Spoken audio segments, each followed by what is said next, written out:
Hello, readers of Every Word, and welcome to Every Word 365. I'm your host, Christina Madsen, and today we're reading Ruth. I don't know about you, but I'm so thankful for the book of Ruth. I love that we're given a quick story of love and faithfulness after all the chaos and calamity of Judges.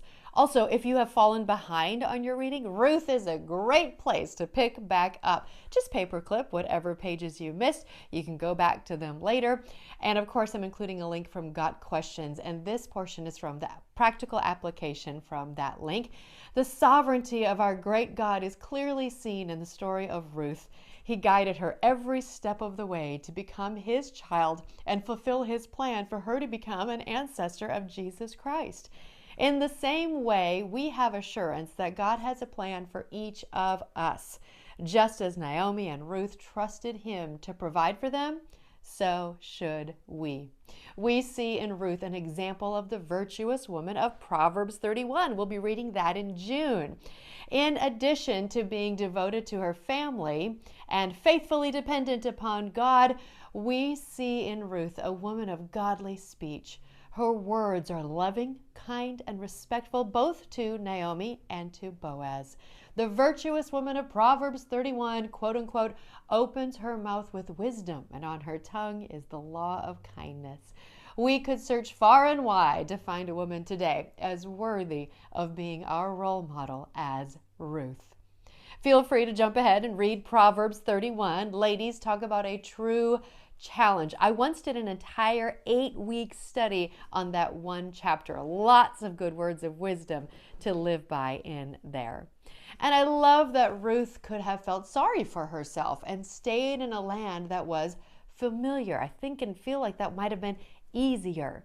And I love how timely this always is for me personally, because it was exactly 10 years ago when I switched careers. Talk about leaving something familiar. I had been in the TV news industry for 13 years, and I really did enjoy it and felt like I knew it well.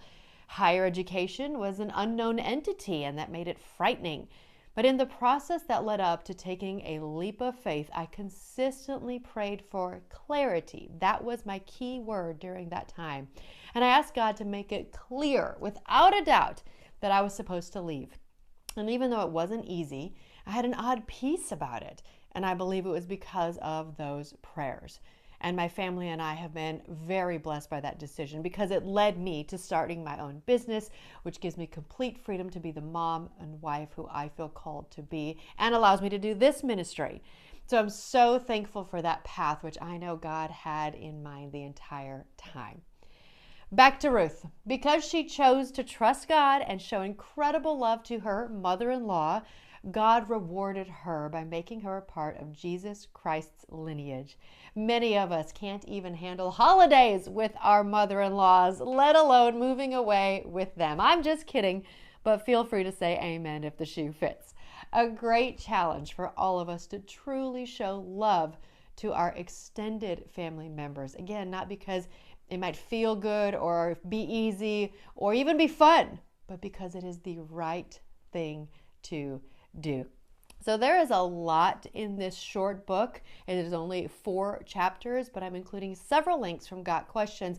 Always, if you're interested in digging and learning more, and of course the Bible Project overview video, it just lays it out so nicely. So if you want to dig more, especially because there's been a lot of darkness that we've been reading and you want more about the love story of Ruth, feel free to go to these links, check them out, read more, dig more as time allows, but don't get behind on your reading, of course. Tomorrow is a day off or a catch-up day for some of those paper-clipped pages, and then we start 1 Samuel. Happy reading!